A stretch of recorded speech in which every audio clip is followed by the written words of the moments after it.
आज हमें रोजगार क्यों नहीं मिल रहा? सपने लिए थे कि देश आजाद होगा तो सबको समानता का अधिकार होगा, नौकरियां सबको मिलेंगी। मैं 1947 के बाद की बात कह रहा हूँ। जो शोषण पर आधारित व्यवस्था है ये खत्म हो, सबका बराबरी का अधिकार हो, उत्पादन के साधनों पर सबका अधिकार हो, सबको शिक्षा, सबको चिकित्सा निःशुल्क मिले, ये पब्लिक सेक्टर खड़ा हो। जो हमारे अनपढ़ साथी थे उन लोगों की भी नौकरियां मिली। विकास की बात करते हैं कि नव उदारीकरण की नीतियों से रोजगार विहीन विकास हुआ। 46,000 कर्मचारी कॉन्ट्रैक्ट पे हैं, ठेके पर हैं, और आशा वर्कर तो ना कर्मचारी है ना मजदूर है, वो वॉलंटियर है। हमने माननीय मुख्यमंत्री जी से सवाल किया कि जो प्राइवेट ट्रांसपोर्टर बस लेकर के आएंगे वो सब बैंकों से पैसा लेंगे। जब वो प्राइवेट आदमी बैंक से पैसा ले सकता है तो सरकार भी बैंक से पैसा लेकर के मोटरों को खरीद सकती है, सड़क पर चला सकती है। कि सरकार हारने के बाद हाई कोर्ट की डबल बेंच में चली गई कि इनको नौकरी से निकालो। आज हमारे सामने चैलेंज ये है कि हम सब मिल करके, नौजवान, छात्र, महिला, सरकारी कर्मचारी, सब मिल करके इस रोजगार के मुद्दे को उठाएं और सरकार को मजबूर करें कि हमारे को नौकरी दो। सारे युवा ऐसे भी हैं जो उस जहरीले मैसेज को आगे पीछे करते रहते हैं, उनसे भी थोड़ी सी बातचीत करने की आवश्यकता है कि इस जहरीले मैसेज को आगे पीछे करने से कुछ निकलने वाला नहीं है। इस संगठन में आ जाओ, मोर्चे में जुड़ो, आंदोलन करो, तो जाकर के बात बनेगी। थोड़ा सा चीजों को समझना पड़ेगा क्योंकि नौजवान यहां बैठे हुए हैं। आज हमें रोजगार क्यों नहीं मिल रहा? आज हमें रोजगार क्यों नहीं मिल रहा? दरअसल इसकी जो पृष्ठभूमि थोड़ा सा हम देखेंगे कि आज़ादी से पहले बहुत सारी ताकतें इस देश को आज़ाद करवाने के लिए लड़ रही थी और बहुत बड़ी कुर्बानियों के बाद ये देश आज़ाद हुआ। युवाओं ने और इस देश की जनता ने, किसानों ने अनेक प्रकार से सपने लिए थे कि देश आज़ाद होगा तो सबको समानता का अधिकार होगा, नौकरियां सबको मिलेंगी। देश आज़ाद हुआ। आज़ादी के बाद में देश का संविधान स्वीकार किया गया और जो संविधान अप्रूव हुआ, बाबा साहब भीमराव अंबेडकर जी, बहुत और भी साथी उसमें काफ़ी योगदान उनका रहा। तो वो हमारा जो देश है ये वेलफेयर स्टेट है। वेलफेयर स्टेट का मतलब समझते हैं?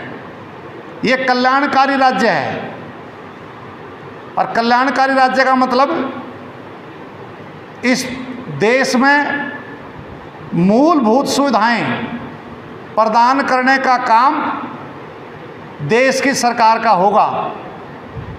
ये हमारे जो वेलफेयर स्टेट का कंसेप्ट है उसके अंदर ये चीज़ें हैं।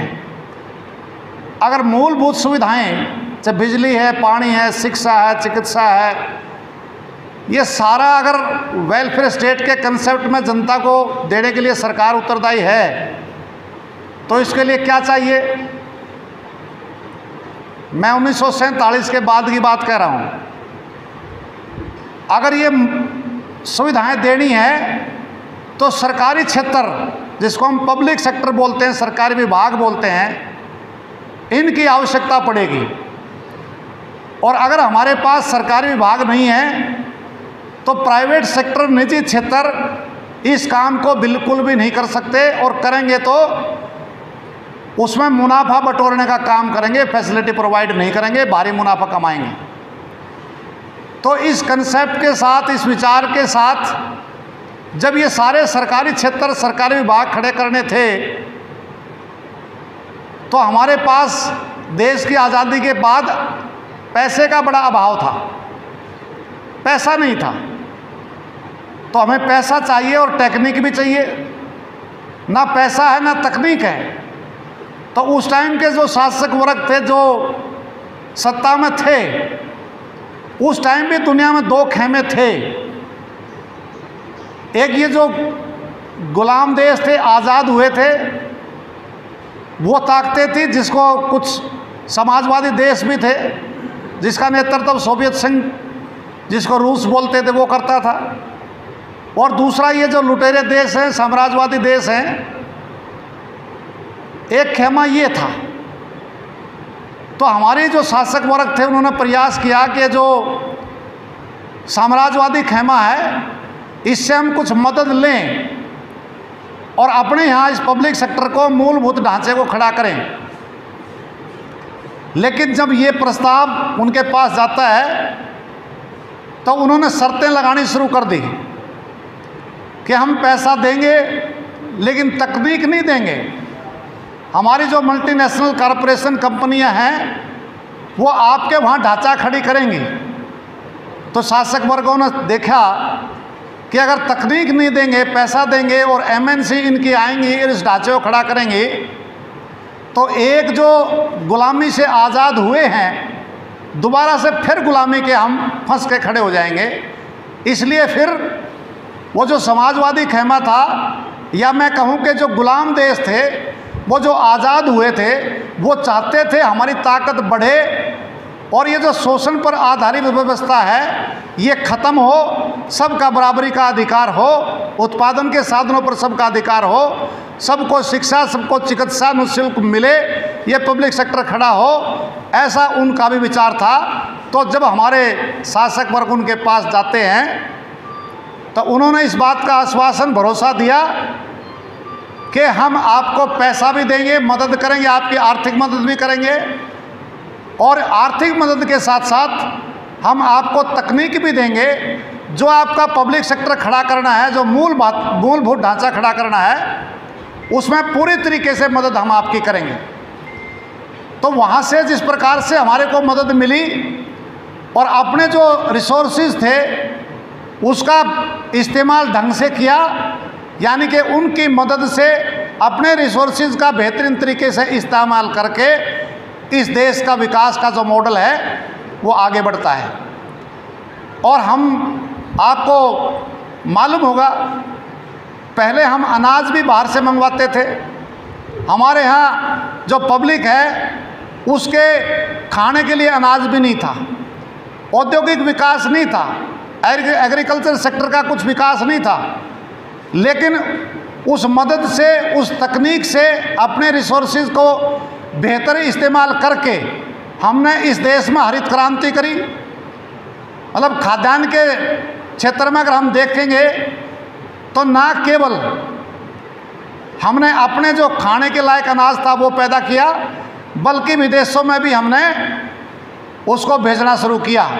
और आज जो कोरोना महामारी है, जो हमारी केंद्र सरकार बोलती है कि हमारे पास अनाज के गोदाम भरे पड़े हैं, ये उस कंसेप्ट का, उस विचार का, उस मदद का, उस रिसोर्सेज का, या हम कहें कि जो एग्रीकल्चर सेक्टर में सब्सिडी जो दी, किसानों की जो मदद की, उसका परिणाम है कि आज हमारे पास अनाज का पर्याप्त भंडारण है, कोई भूख से नहीं मर सकता। सरकार की नीयत में खोट है कि अनाज गोदामों में सड़ने लग रहा है लेकिन वो गरीबों को नहीं दे रही, ये सरकार की गलत नीतियों का परिणाम है। लेकिन ऐसा नहीं है कि हमारे पास अनाज नहीं है, हमारे पास अनाज जो है 2 साल से भी ज़्यादा का भंडारण हमारे पास मौजूद है।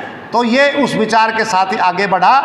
एग्रीकल्चर का विकास हुआ, औद्योगिक विकास हुआ, बिजली घर घर पहुंची, इस्पात के कारखाने लगे, सीमेंट के कारखाने लगे, रेल चली, बीएसएनएल, ये सारा जो पब्लिक सेक्टर है, पेट्रोलियम सेक्टर है, ये सारा का सारा हमारा मूलभूत ढांचा खड़ा हो गया। और जब ये सारा ढांचा खड़ा हो गया तो इसके अंदर जो रोजगार है वो भी करोड़ों लोगों को नौकरियां मिली, जिसकी जो क्वालिफिकेशन है उसके हिसाब से उसको नौकरियां मिली। और यहाँ तक भी जो हमारे अनपढ़ साथी थे, इलिटरेट जिसको हम कह सकते हैं, उस टाइम उन लोगों की भी आवश्यकता थी, उन लोगों की भी नौकरियां मिली। और उस टाइम पर जो नौकरी मिलती थी वो कच्ची नौकरी नहीं मिलती थी, वो पक्की नौकरी ही मिलती थी। 1990 के दशक से पहले की बात मैं ये कह रहा हूँ। तो देश विकास किया, उत्पादन हुआ, हरित क्रांति हुई, आत्मनिर्भर हम एक तरीके से बने। लेकिन जैसे जैसे ये 90 का दशक स्टार्ट होता है तो वो जो ताकतें थी जो हमारे को मदद कर रही थी, या पूरी दुनिया में वो जो समाजवादी व्यवस्था स्थापित करना चाहते थे, जो भ्रष्टाचार और शोषण पर आधारित जो व्यवस्था है उसको ख़त्म करना चाहते थे, वो खैमा टूट गया, वो कमज़ोर हो गया, टूट गया, बिखर गया। और जैसे ही सोवियत संघ का विघटन होता है, वो ताकतें कमज़ोर पड़ती हैं, तो साम्राज्यवादी देश, ये जो लुटेरे देश हैं, बड़ी ज़ोर शोर से पूरी दुनिया में इस स्लोगन को, नारे को उठाया कि सोशलिज्म, समाजवाद कोई विकल्प नहीं है। और हम उस टाइम भी ये कह रहे थे कि इसका समाजवाद, जो साम्राज्यवाद है, उसका जो विकल्प है SITA, Sita, socialism is the alternate, इसका अल्टरनेट सोशलिज्म ही है। और वो ये कहते हैं कि नवोदारीकरण की नीतियों का कोई अल्टरनेट नहीं है। ये दो वहाँ आपस में विरोधाभास हुए।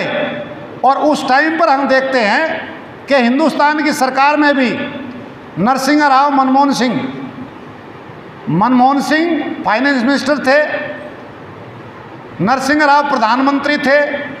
ये जो नवोदारीकरण की नीतियां हम बोलते हैं, जिसमें ये नवोदारीकरण की नीतियां वहाँ से शुरुआत होती है।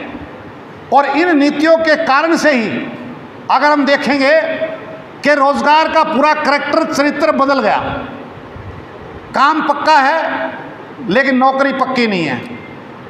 हमारे पास पोस्ट वैकेंट हैं लेकिन बेरोजगार धक्के खा रहे हैं, नौजवान धक्के खा रहे हैं, उनको रोजगार का कोई मतलब नहीं है। अब रोजगार तो बाद की बात है। हमने काफ़ी लड़के झगड़ करके हरियाणा एजुकेशन एक्ट बनवाया, 2003 में उसके नियम बने, लेकिन उन नियमों को भी लागू नहीं किया गया। जो हम बोलते हैं सबको शिक्षा, समान शिक्षा, सस्ती शिक्षा, लेकिन इस व्यवस्था में भी शिक्षा भी कई प्रकार की कर दी। और उस एजुकेशन एक्ट, शिक्षा नियमावली 2003, उसमें जो 25% बच्चों को निःशुल्क पढ़ाना है, इस काम को लगे 10 से ज़्यादा साल हुए इस कानून को बनवाने के लिए।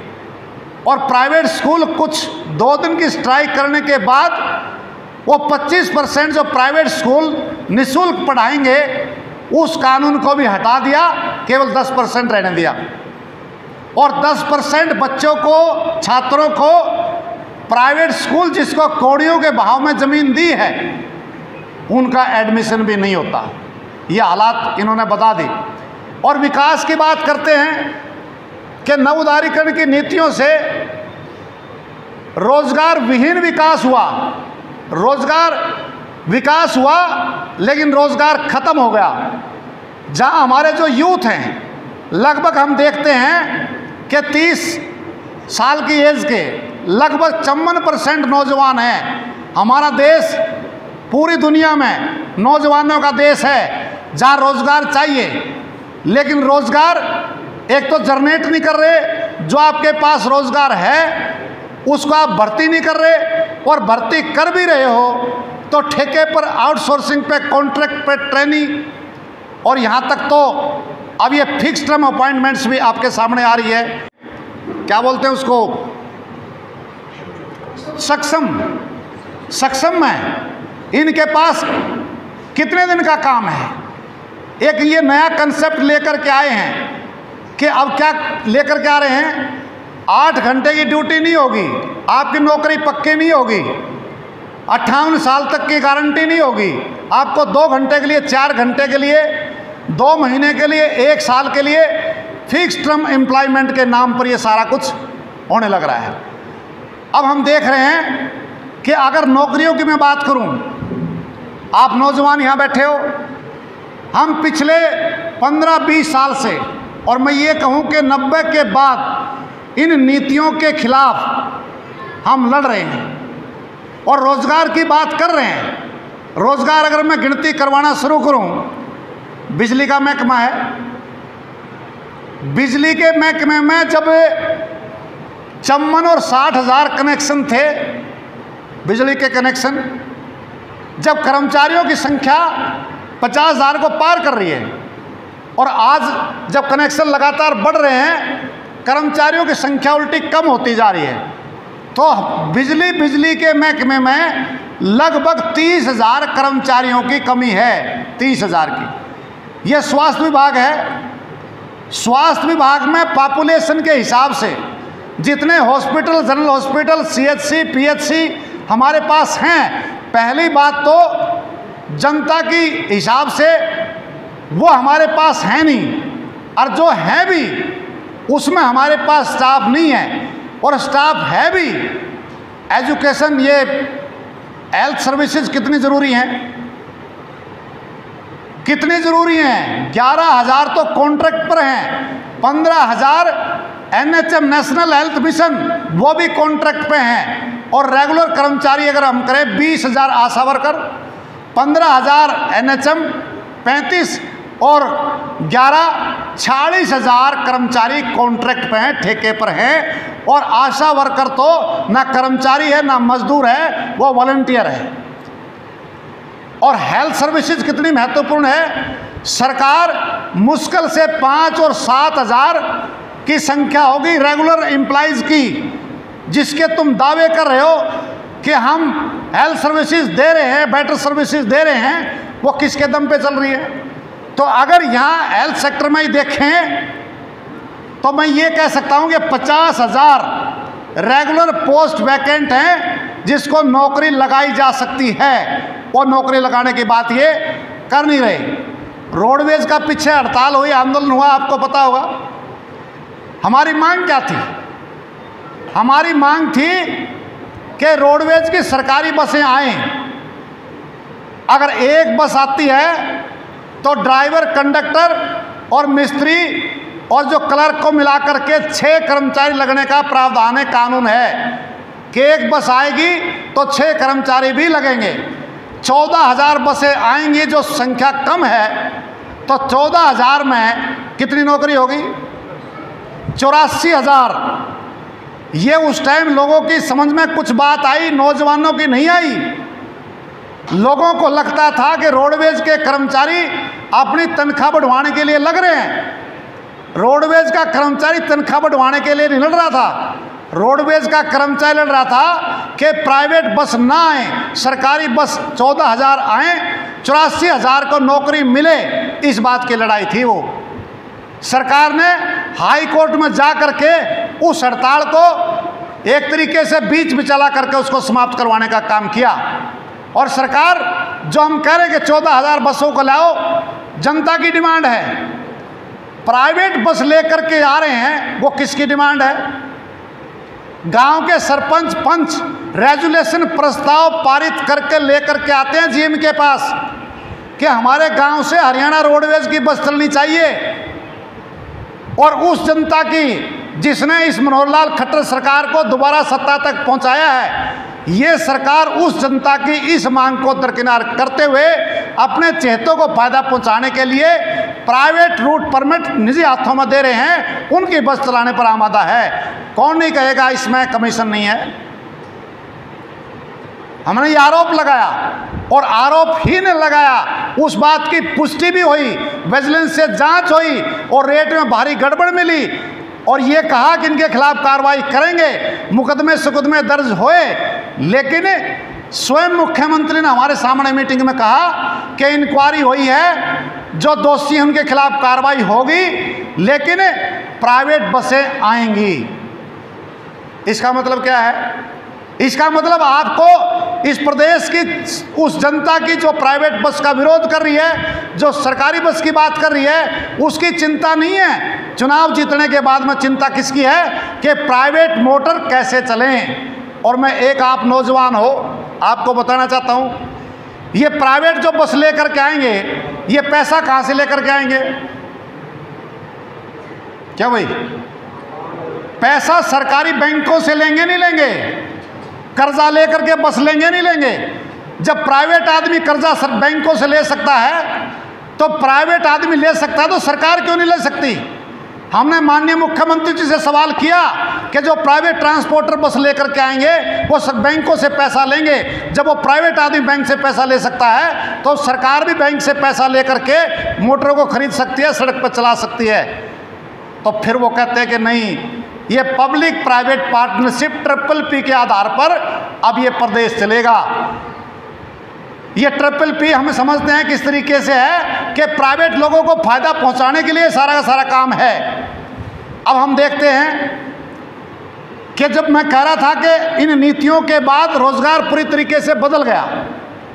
पहले जो कर्मचारी लगते थे वो पक्का लगता था, आज पोस्ट पक्की है, काम परमानेंट नेचर का है, लेकिन कर्मचारी कच्चे लगाए जा रहे हैं।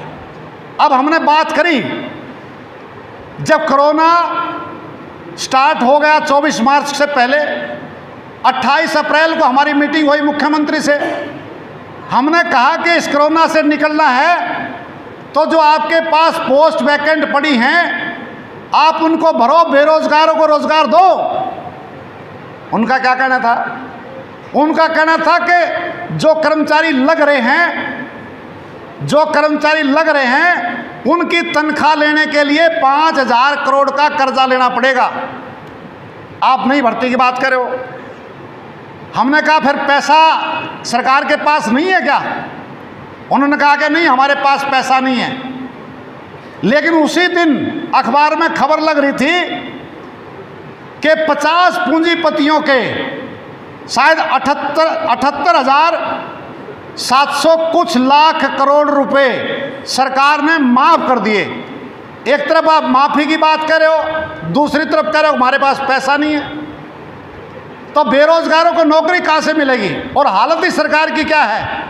जो साथी भी बता रहे थे, हमारे पास जिसने एचटेट पास कर लिया वो बच्चे आए, सीटेट भी है, एचटेट भी है, और बाट देखा कि नौकरी मेरी लगेगी, और वो वैधता की बताई 5 थी, फिर 7 साल कर दी। 2012 के बाद में कोई वैकेंसी नहीं निकल रही जेबीटी की। वो बच्चे जिसने एक बार भी चांस नहीं मिला, 7 साल उनके कंप्लीट हो गए, उसका सर्टिफिकेट मान्यता उसकी खत्म होगी, वैधता उसकी खत्म होगी। और दोबारा से एचटेट का पास करना कोई आसान काम है क्या? आसान काम नहीं है। इसलिए हम कह रहे हैं कि जो भी हमारा नौजवान छात्र युवा एचटेट पास कर लेता है तो नेट की तरह आजीवन उसकी वैधता होनी चाहिए, 7 साल नहीं होनी चाहिए, जब तक रहे जब तक उसकी वैधता होनी चाहिए। ये बात हम कर रहे हैं इस बात को लेकर। इसके बाद आप देखेंगे सरकार का करैक्टर बड़ा शोर मचा, बिना खर्ची के, बिना पर्ची के। हमने ग्रुप डी की भर्ती करी है 18,000 कुछ, उसमें 1518 खेल कोटे से, स्पोर्ट्स कोटे से हमारे प्लेयर लगे हुए हैं। उनके डॉक्यूमेंट्स वेरिफिकेशन करे हैं, नौकरी लगी है। नौकरी लगने के बाद में हरियाणा सरकार क्या कहती है, डिपार्टमेंट क्या कहते हैं कि आप पुरानी स्पोर्ट्स जो पॉलिसी थी उसमें खेले हो और अब नई स्पोर्ट्स पॉलिसी आ गई, ग्रेडिंग सर्टिफिकेट आपको नई पॉलिसी के हिसाब से देना पड़ेगा। जब उसके पद का विज्ञापन जारी हुआ उसमें ना पुरानी का लिखा था ना नई का लिखा था। उनके पास जो ग्रेडिंग सर्टिफिकेट था वो ग्रेडिंग सर्टिफिकेट उन्होंने दे दिया। उसके आधार पर सिलेक्शन होगी, उसकी वेरिफिकेशन हो गई, उसको नौकरी ज्वाइन होने के बाद सरकार ने उनको नोटिस दे दिया कि क्यों नहीं आपकी नौकरी टर्मिनेट कर दी जाए, आपने नई जो स्पोर्ट्स पॉलिसी है उसके हिसाब से ग्रेडिंग सर्टिफिकेट लाओ, अदरवाइज आपकी नौकरी जाएगी। तो वो जो 1518 साथी थे नौजवान, वो कोर्ट में चले गए। हाई कोर्ट ने ये कहा कि जब खेल स्टार्ट हो जाता है नियम बीच में नहीं बदले जाते, नियम बदले जाते हैं खेल स्टार्ट होने से पहले। आपने पहले नियम नहीं बदले और खेल स्टार्ट होने के बाद, यानी भर्ती प्रक्रिया जब फाइनल होने के बाद, ज्वाइनिंग के बाद आप क्या कर रहे हो ये, यानी कि वो जो हमारे साथी थे कर्मचारी ग्रुप डी के, वो जीत गए, सरकार हार गई। और आपको मज़ेदार बात बताऊं कि सरकार हारने के बाद हाई कोर्ट की डबल बेंच में चली गई कि इनको नौकरी से निकालो। और वो भर्ती किसने करे थे? इसी सरकार ने करे थे, हरियाणा स्टाफ सिलेक्शन कमीशन ने करे थे। अपने स्टाफ सिलेक्शन कमीशन की भर्ती की हुई, उसके खिलाफ हरियाणा की सरकार हाई कोर्ट के डबल बेंच में चली गई। और भाषण क्या चल रहे हैं? बिना खर्ची के, बिना पर्ची के भर्ती हो रही है। कहाँ हो रही है भर्ती? अभी एक ताजा उदाहरण है, यह 1983 पीटीआई को नौकरी से निकाल रखा है, पता है ना आपको? उसमें उनका कोई दोष नहीं है, पूरी तरीके से वो निर्दोष हैं। एक तकनीकी दिक्कत क्या रह गई कि जो क्राइटेरिया बदला तीसरी बार, पहले उन्होंने रिटन टेस्ट रखा तो पेपर आउट होने की अफवाहें आ गई, वो रद्द हो गया। फिर दूसरा फार्मूला और अपनाया, वो भी कामयाब नहीं हुआ। तीसरा फार्मूला जो अपनाया उसमें भर्ती हुई और 1983 पीटीआई की भर्ती हो गई। 68 आदमी ने उनके खिलाफ केस डाल दिया। वो ये कह रहे हैं कि जो तीसरी बार क्राइटेरिया तय किया उसकी पब्लिक नोटिफिकेशन नहीं हुई। पब्लिक नोटिफिकेशन बेशक ना हुई हो, लेकिन सबको मालूम था उस क्राइटेरिया क्या तय हुआ है। लेकिन सुप्रीम कोर्ट में जाकर के वो केस हार गए। हालांकि सरकार की उसमें गलती है कि झूठा एफिडेविट दिया है। हमारे पास पोस्ट होते हुए भी आपने कहा कि हम पोस्ट नहीं हमारे पास, तो आप उसको देखोगे कि 23 तारीख को नई भर्ती का एक टेस्ट हुआ अभी उसका पीटीआई का। हिसार से कोई साथी आ रहा है यहाँ? आप देखेंगे कि हिसार के एक स्कूल में वो जो 23 तारीख को परीक्षा हो रही थी, वो जो पेपर था उसकी आंसर की, यानी कि उत्तर पुस्तिका कह लो, आंसर की एक व्यक्ति लेकर के अंदर जा रहा है। 8-8 लाख रुपए में सौदा हुआ कि हम 8 लाख रुपए देंगे, आप आंसर की देंगे, हम अपना पेपर करेंगे, नौकरी पाएंगे। उसको पकड़ लिया। पकड़ने के बाद मुकदमा दर्ज है, उनको गिरफ्तार कर रखा है। और सरकार क्या करी है? हरियाणा स्टाफ सिलेक्शन कमीशन का जो चेयरमैन है, उनका बयान है कि हिसार में जो मामला है वो नकल का मामला है, पेपर लीक का मामला नहीं है। अब आप नौजवान हो, आप जानते होंगे, अगर पेपर लीक नहीं हो तो उत्तर तैयार हो जाएंगे, उसके आंसर तैयार हो जाएंगे क्या? पहले पेपर लीक हुआ है और फिर आंसर तैयार हुए हैं और फिर लेकर के अंदर गया है। और एक जगह नहीं है ये, हमारे पास पुख्ता जानकारियां हैं कि वो चाहे करनाल की बात हो, चाहे अंबाड़े की बात हो, और कई जगह की बात है, ये अलग अलग जगह आंसर की मतलब लोगों को बताया गया है। और 39 क्वेश्चन, 39 क्वेश्चन जैसे आते हैं ना, ABCD, एक क्वेश्चन है उसकी ऑप्शन दे रखी है 3-4, ABCD। 39 क्वेश्चन बी हैं, बी पे राइट हैं। अगर 39 को राइट लिख देते हैं तो 78 नंबर आगे, 100 नंबर लेने हैं, 22 तो ले पर के ले ही लेंगे। मतलब केवल बी पर टिक मारते चले जाओ तुम।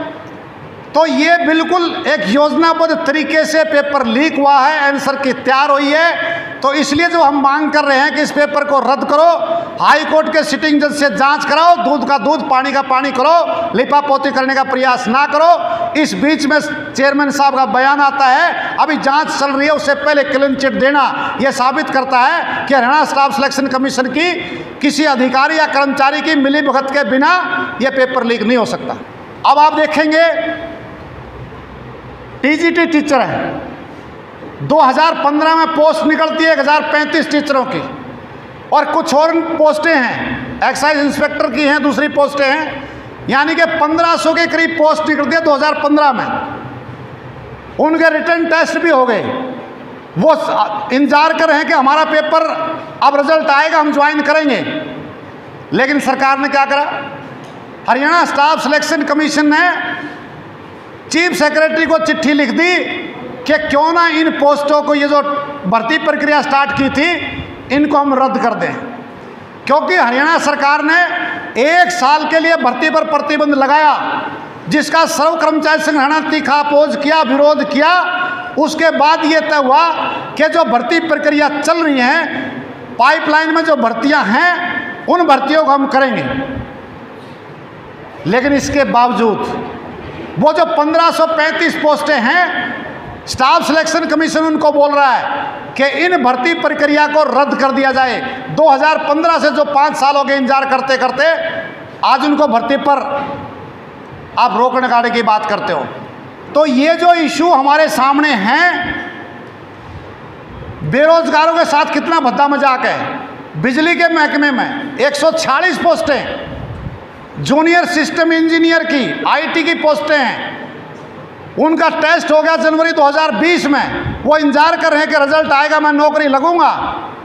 दक्षिण हरियाणा बिजली वितरण निगम बोर्ड ऑफ डायरेक्टर ने मीटिंग में पास कर दिया कि अब इनकी हमने जरूरत नहीं, हम ठेके पर लगाएंगे। कितना भद्दा मजाक है।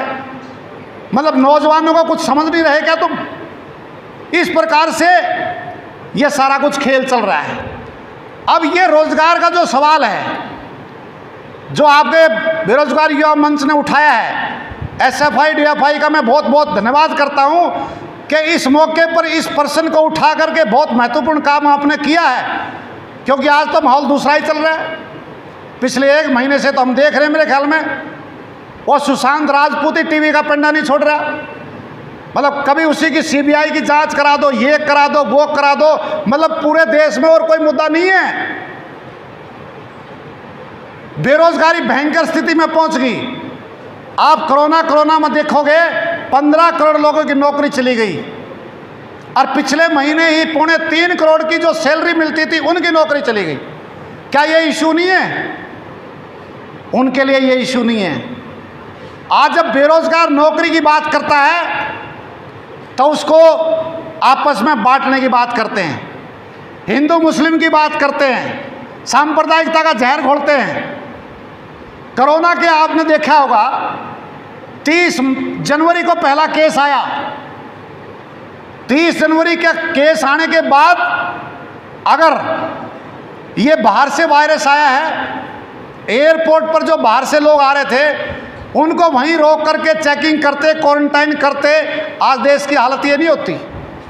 उसके बाद डोनाल्ड ट्रंप आ रहे थे इनके 24 फरवरी को, वहाँ उसका ऐतिहासिक स्वागत करते हैं। उसके बाद में दिल्ली दंगे कराते हैं। दिल्ली दंगों के बाद भी जब मध्य प्रदेश की सरकार को गिराने लगते हैं, जब 23 मार्च को मध्य प्रदेश की सरकार गिर गई, शपथ शिवराज सिंह चौहान ने ले ली, फिर जो है 23 तारीख को शाम को आन करके 24 तारीख से लॉकडाउन शुरू करते हैं।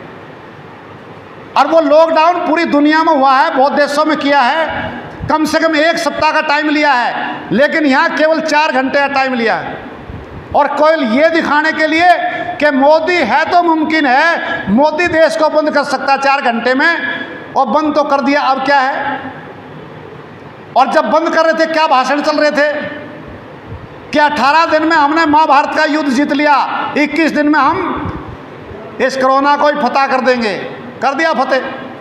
ताली बजवा रहे थे, थालियां बजवा रहे थे, दिए जलवा रहे थे। अरे कोरोना थाली बजाने से डर रहा है तुम्हारा? और जब स्थिति बेकाबू होगी, 24 मार्च को आप देखोगे, 24 मार्च के लॉकडाउन के बाद अगर किसी ने घर का दरवाजा भी टच कर दिया ना, सैनिटाइजर ला करके साफ करो इसको। सब्जी वाला सब्जी लेना बंद कर दिया, अखबार पढ़ने कर दिए, अखबार ना लाना हमारे लिए। और 24 मार्च को कितने केस थे? 564 केस थे। और आज कितने हैं? 30,000 को पार कर गए। 10वें नंबर पे थे, तीसरे नंबर पे 1-2 दिन में दूसरे नंबर पर आ जाएंगे। और गोल्ड मेडल नंबर 1 वाला हिंदुस्तान ही लेगा, इतनी तेजी से साथ बढ़ रहे। अब ये जो खतरा बढ़ रहा है, अब ये क्या कर रहे हैं? अब लॉकडाउन खत्म कर दिया। अपने आप जिसने मास्क लगाना लगाओ, जिसने ना लगाना ना लगाओ। पुलिस वाले 500 रुपये का चालान जरूर काट देंगे अगर मास्क ना लगा रखा होगा तो। अब ये हालत ऐसे कर रहे हैं। एक गांव में एक गरीब व्यक्ति था, उसकी लड़की थी, उसकी शादी आ गई, उसके पास पैसा नहीं था, बहुत गरीब परिवार था। उसने कहा, गांव को इकट्ठा किया, गांव इकट्ठा करके बोले भाई बात सुनो, मेरी लड़की की शादी आ गई और मेरे पास पैसा नहीं है, गाम राम मेरी मदद करो। तो उस सरपंच जो बोला, सरपंच बोला भाई आपकी लड़की नहीं है, ये लड़की मेरी है, गांव की है, मैं गांव का सरपंच हूँ, छोरी का ब्याह मैं करूँगा। और पूरे गांव में ताली बजाई कि कितना बढ़िया सरपंच है। और सरपंच के लगे भग्गे अगले दिन से ही कदे उस गली में जा, कदे उस गली में जा, यहाँ कनात लगाएंगे, यहाँ टेंट लगाएंगे, यहाँ हलवाई बैठेगा, 25 दिन काट दिए ऐसे भाषणों में। 5 दिन छोरी के ब्याह करेंगे। उसके बाप ने चिंता हुई कि अभी तक कुछ भी को नहीं हुआ, सूखे सर्राटे चल रहे इनके। तो उसने फिर गांव इकट्ठा कर दिया। उससे पूछा भाई सरपंच साहब आपने ब्याह ओटा था? बोला हाँ ओटा था। बोला हलवाई कर लिया? बोला ना। बोला टेंट वाला कर लिया? बोला ना। बोला कपड़े उपड़े लेकर ले आने थे, कुछ खरीदारी करी? बोला ना। फिर बोला ब्याह क्यों करोगा? और सारा काम उसको गाली देने लग गया सरपंच को। अरे निकम्मे, तू तो मोदी ने भी छेक गया, फलाना कर दिया, ये कर दिया, झूठ बोलता है, फलाना करता है। उसने बोला रुक जाओ भाई। बोला हाँ बताओ।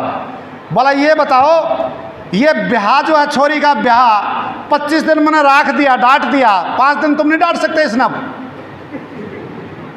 मोदी साहब यही कह रहे हैं कि कोरोना हमने 2 महीने से ज्यादा डांट दिया, अब जनता नहीं डांट सकती का इस कोरोना को, सारा ठेका हमने ले रखा गया।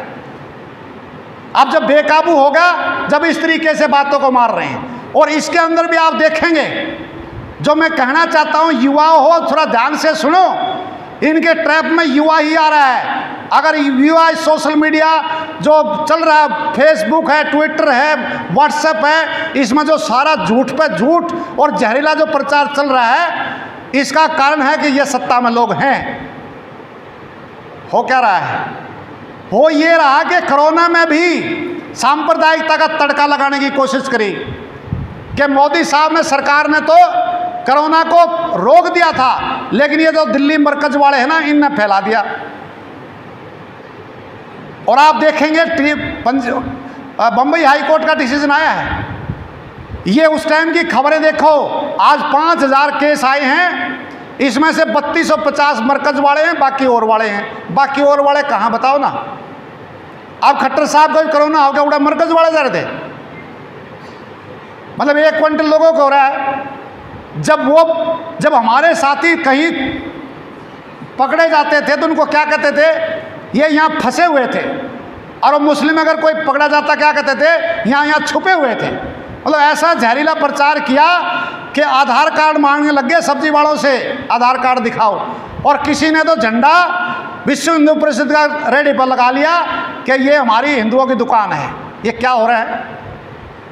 जब सारे की सारी महामारी में कुछ भी एक बाटे से सब कुछ होता है, तो ये करके हमारी एकता को तोड़ने का प्रयास कर रहे हैं।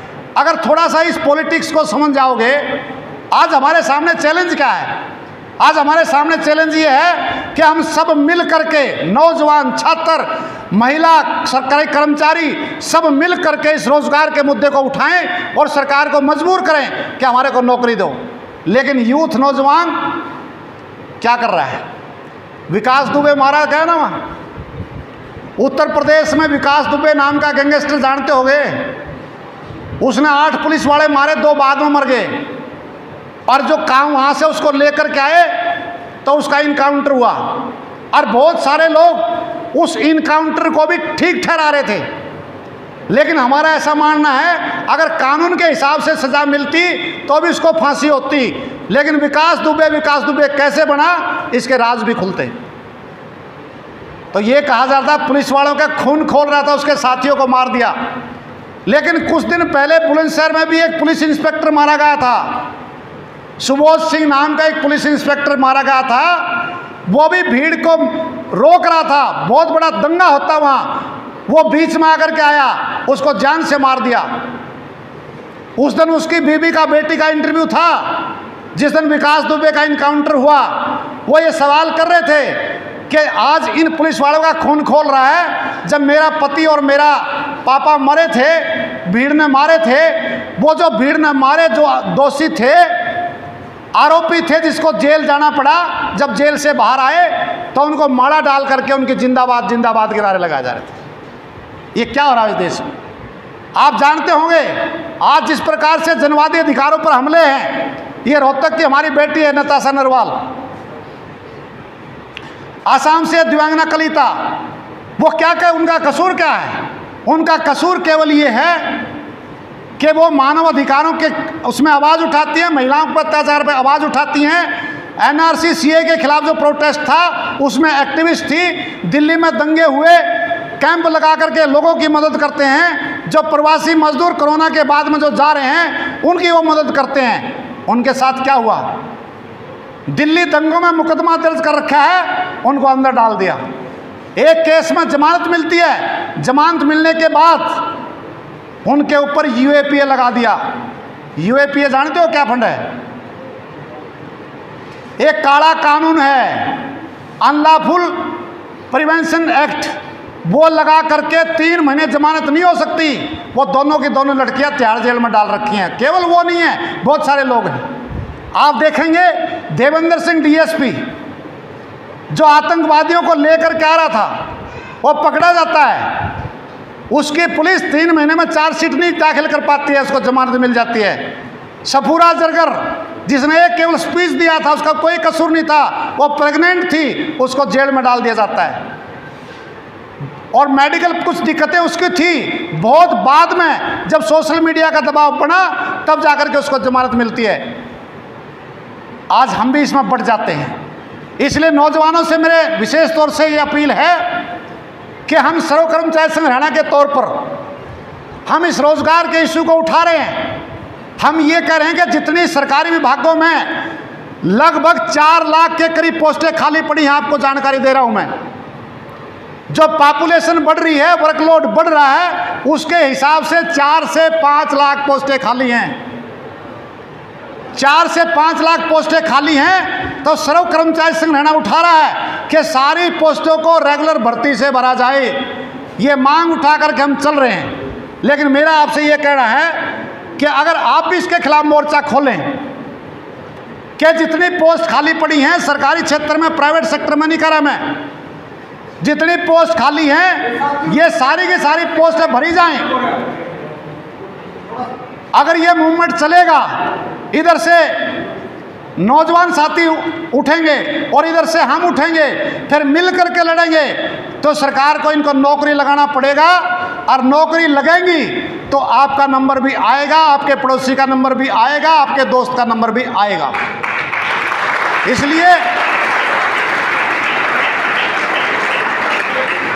इसलिए मैं एक बात कहते हुए अपनी बात को खत्म कर रहा हूं कि आज ये जो कार्यक्रम आपने किया है बहुत अच्छा है, लेकिन मैं आपकी कमेटी से, दोनों संगठनों से ये बात कह रहा हूं कि जैसा कार्यक्रम यहां किया है ऐसी ही कन्वेंशन सारे जिलों में करो। और मैं सर्व कर्मचारी संघ हरियाणा की तरफ से कह रहा हूं, आपको तन मन और धन से हम आपका सहयोग करेंगे इस मुद्दे को उठा करके लेकर के आओ। पैसे की वजह से इस आंदोलन को हम रुकने नहीं देंगे, इस बात की गारंटी लेते हैं। आप आगे बढ़ो और पूरे सब युवाओं को जोड़ो और युवाओं को समझाओ इस हिंदू मुस्लिम में कुछ नहीं रखा। मुस्लिम को भी नौकरी नहीं है, हिंदू को भी नौकरी नहीं है। बहुत दिनों से हिंदू पाकिस्तान चलाया इन्होंने, वो नहीं चला, फिर चाइना चलाया, जब वो नहीं चला फिर विकास दुबे आ गया, विकास दुबे से बाद में फिर अमिताभ बच्चन को कोरोना हो गया, उसने हटा दिया। और ये सुशांत राजपूत लगातार चल रहा है। ये हमारा मुद्दा कैसे मीडिया में उठे, ये आप सोशल मीडिया में इस मुद्दे को उठाओ, अपना ही जिस प्रकार से आप लाइव करते हो इन मुद्दों को उठाओ। इन सारे मुद्दों को उठाओगे और सर्व कर्मचारी संघ हरियाणा आपके साथ मिल करके इस मुद्दे को उठाएगा तो निश्चित तौर से सरकार पर दबाव पड़ेगा। और ये जो हमारे साथ चीटिंग कर रहे हैं, जो धोखा कर रहे हैं, 4 लाख से ज़्यादा पद खाली पड़े हैं, उसकी भर्ती नहीं कर रहे, ये मुद्दा बनेगा तो ये राजनीतिक मुद्दा बनेगा और इनको नौकरी लगानी पड़ेगी। इसलिए मैं आपको ये बात कहते हुए कि आपने बहुत बेहतरीन तरीके से इसकी पहल की है और आज ये ट्रेलर है, फिल्म जो बाद में दिखाएंगे, तो फिल्म दिखाने की तैयारी करो। सर्व कर्मचारी संघ हरियाणा पूरी ताकत के साथ आपके साथ खड़ा हुआ है।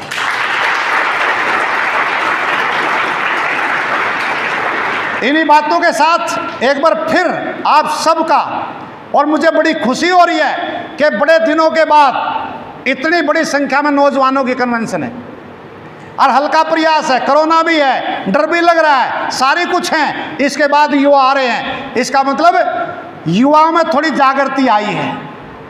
लेकिन बहुत सारे युवा ऐसे भी हैं जो उस जहरीले मैसेज को आगे पीछे करते रहते हैं। उनसे भी थोड़ी सी बातचीत करने की आवश्यकता है कि इस जहरीले मैसेज को आगे पीछे करने से कुछ निकलने वाला नहीं है। इस संगठन में आ जाओ, मोर्चे में जुड़ो, आंदोलन करो, तो जाकर के बात बनेगी। हम देखते हैं एस्टेट वाले थे ना, कई सारे हमारे संपर्क में आए, वो बोले सरकार के नारे नहीं लगाना जी, और हमने कहा तेरे लगा दे नारे। अरे नौकरी सरकार दे नहीं रही, एस्टेट पास कर लिया, तेरी सर्टिफिकेट ही खत्म हो गया, किसकी बात करोगे। और हम ये करें, हम कोई सरकार के खिलाफ नहीं, पहली सरकार के खिलाफ नहीं, हम इनकी नीतियों के खिलाफ हैं, व्यक्ति के खिलाफ नहीं। और जो इन नीतियों को लागू करेगा, चाहे ए और बी सी कोई भी हो, उसके खिलाफ डट करके हम मुकाबला करेंगे, उसका विरोध करेंगे। इसलिए एक बार फिर सर्व कर्मचारी संघ हरियाणा की तरफ से आपके आंदोलन को, आपकी इन सारी मांगों का हम समर्थन करते हुए इस आंदोलन को आगे बढ़ाओ। हम आपके साथ हैं। बहुत बहुत धन्यवाद।